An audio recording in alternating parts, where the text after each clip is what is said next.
Hello and welcome to 1940. This was not supposed to have been made, but Gooseman thought it was a good idea to make an introduction to 1940 where we did a review of 1939 and looked a little bit at the core composition, etc. So let's go into it. First I'll take a look at the 1939, what we accomplished, and a little bit about how we managed the difficulties. The core composition I'll also just show. It's fixed, so it's not like it's changing, but it's possible that we can get some new commanders if people want their names on the units.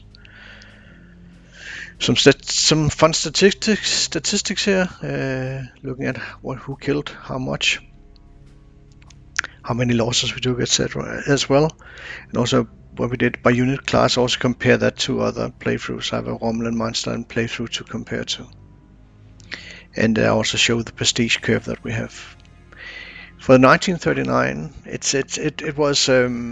felt similar to Manstein when I played it. Also, many of the battles were done in the same way. But one thing I did do was that whenever I was able to squeeze a bit of XP kills and prestige out of the game, I did it.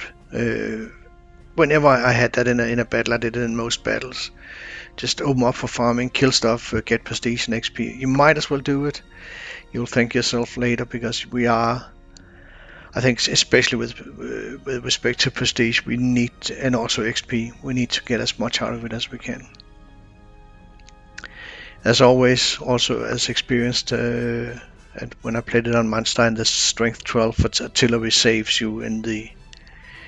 It's really what gives you the edge against the Manstein units early on, which is why in the first battle I worked up 5 artillery pieces, so I managed to get experienced artillery very fast, which also means we can use them in artillery traps, which were used widely throughout 1939.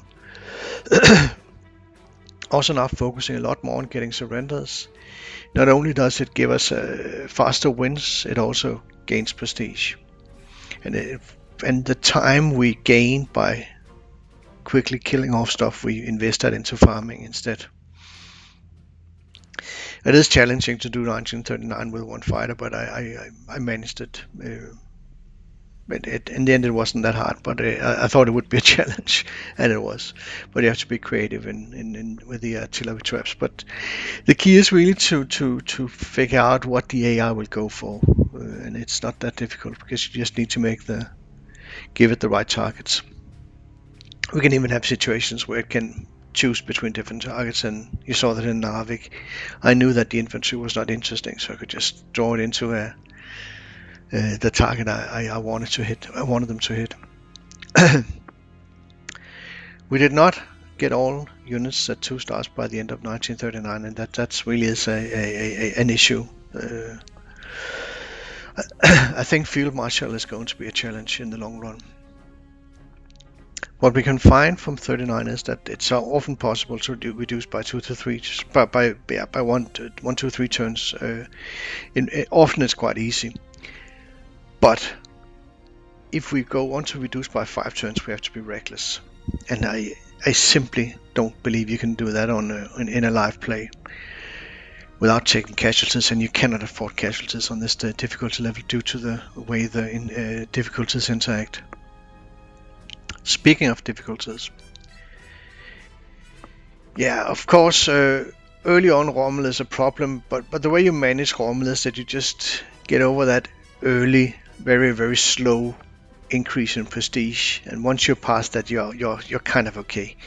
And for the past 3-4 battles, we have had a prestige reserve, so Rommel is not really a problem anymore, except we need to carefully manage our prestige. That means we avoid taking heavy casualties, in fact avoid casualties as much as possible, and we also gain some extra prestige by surrenders. Remember, I will not gain prestige by selling SE units, but I need to have this increase. I need to get prestige from surrenders, and I think that over the long term I can probably get a couple of hundred per battle from surrenders. At least 100 in each battle from surrenders. I think 200 is not unrealistic. So that's the way we deal with Rommel. Manstein has always been, of these three, I think Manstein is, of the three we have, Manstein is the hardest. It's a continual problem, but in some cases, not really. If you take the Oslo battle, it didn't really matter that it was Manstein because we were surrendering most of the enemy units anyway. So in some cases, Manstein is not a problem, and if you're surrendering enemy units, then it's actually a benefit because you get more prestige from surrenders. The way we deal with Manstein is that we overstrength our units. We do not want to have the Soviet tanks smash into our lines and hammer away at our tanks because they're not strong enough. That's not going to happen. So I need to make sure I can maintain overstrength. That also means I need to avoid casualties because I cannot afford to pay for overstrength casualties when I have Rommel active as well. And that is the challenge. But I think I'm equipped to handle it. The most interesting of the difficulties is actually Field Marshal. I haven't played the Grand Campaign on Field Marshal before, but and initially it was not a problem at all because you have no XP, so who cares? But it grew to become a problem, clearly a problem, and I think that right now it's a much bigger problem than Rommel, and it will continue to be a long-term problem. The way we deal with it is through rotation of the units. We make sure that, and that's also what you see me do. In most battles I don't field the A team. I need to make sure that I continually bring units up in experience. And also at the moment in the campaign, we have actually purchased all the units that we're going to have. The only ones that are coming in now are hero units and SE units. And I'm rotating, and I will continue rotating through 1940 to get as many units above 3 stars as I can in 40. I don't think I can get everybody to 3 stars. There will be, especially the anti-tank guns will be straggling. You can see our core composition here. The ones that are marked by yellow are still up for grabs if you want to have them. If you want to have your name on one of them, the green are named by viewers, and the purple. No, that's not purple. That's more like pink reddish. They are hero units, and you cannot command them.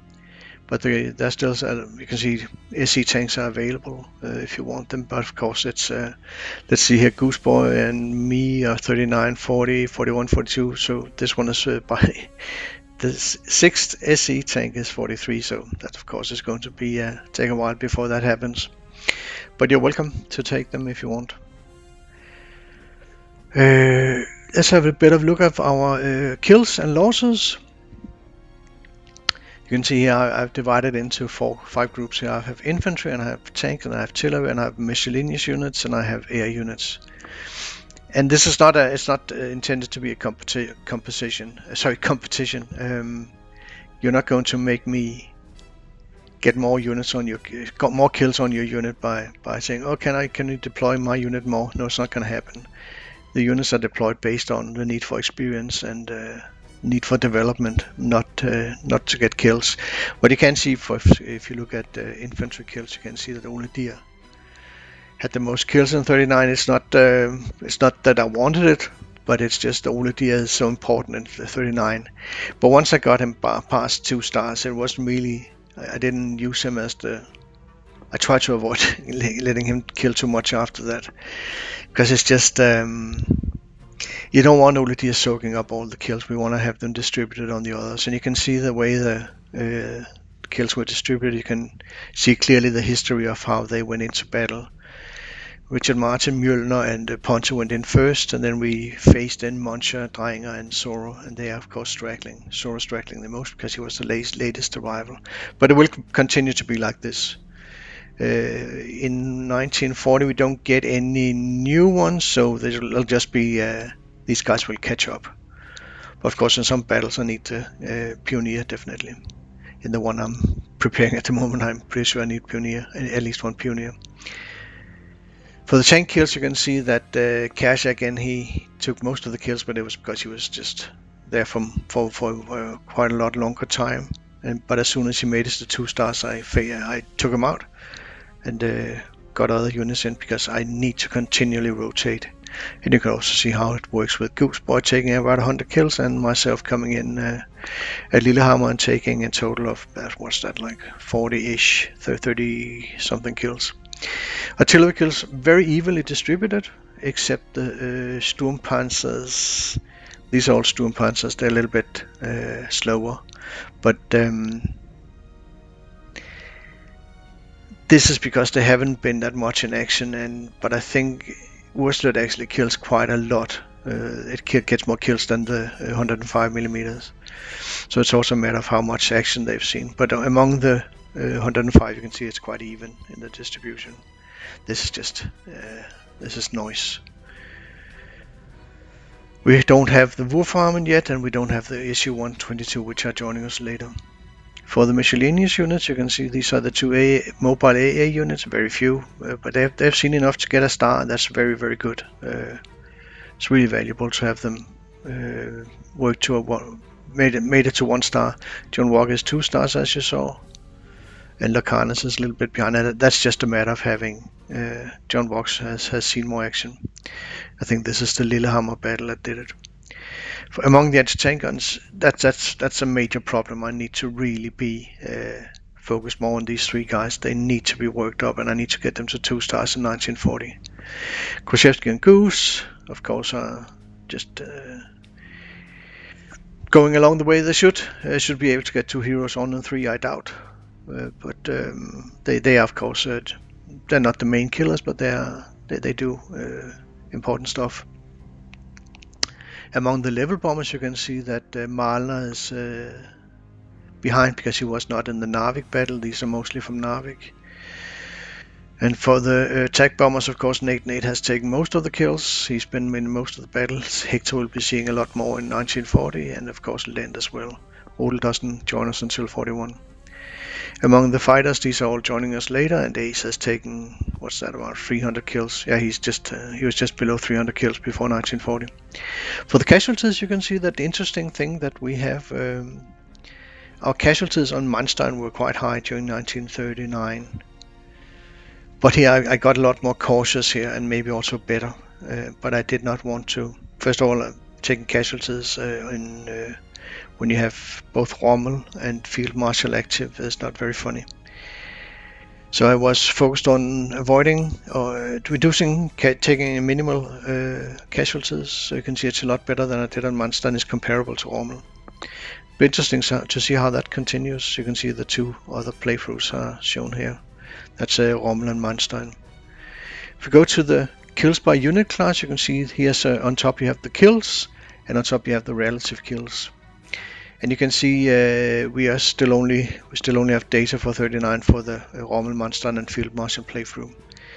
And you can see that I'm behind with infantry kills compared to what I did on Rommel. Now I actually have more than I did on Rommel. So I'm doing better with infantry compared to Rommel, but I'm not doing as good as I did on Manstein with infantry kills. I think one reason is that Lacanas and John Walk took a lot of kills at Piatek, and that was deliberate. I wanted to get them introduced in that battle so they could, because they had the river hexes as advantage, so they could get a lot of kills. You can see how much I got of them on them. Fighters, of course, less because we only have 1 fighter. Attack bombers similar, and level bombers similar to Manstein at least. Scouts took more kills, but it's I wouldn't be concerned about this development at all. It's not really something to be concerned about. It's mostly just looking at it for fun. We can also see the relative distribution here. Artillery is now taking more kills, so probably one thing that I'm pretty sure contributed to this was also Piatek, where I deliberately went for, because I had 2 scouts, I could continually force them to take artillery hits on the river hexes. That may have contributed to this. Well, let's also have a look at the prestige curve. Here you have these are the curves we have for the Rommel playthrough. I've marked the major investments that you can actually see on On the curve, yes, there's one coming in beginning of 1941, some upgrades, and Wurfraum, and of course the two expensive artillery pieces, Focke-Wulf, Tigers, King Tigers, massive investment, and the 262. So those are the main investments. You can see the Rommel curve here. Tops sometime in 1944, and then after that we don't care anymore, because at this point, remember there was a point where I said we don't care about the soft cap anymore. I had the same for Manstein. And you can see the same expenses here as the King Tigers and Tigers here, etc. You can see the theoretical maximum curves that I calculated from the game files. We are well below on Manstein here. Those are due to investments. I think the main difference between theoretical maximum and actual is always going to be that we purchase units. You can see that, of course, the Rommel curve is like half the Manstein curve, no surprise there. But you can also see that we are currently actually below the Rommel curve for Rommel-Manstein-Field Marshal. That's potentially it's a little bit concerning, but I think the main reason is that I have actually purchased all units now. I don't have any additional purchases. I have upgrades, absolutely, but I have purchased everything, and I purchased 2 Sturmpanzers.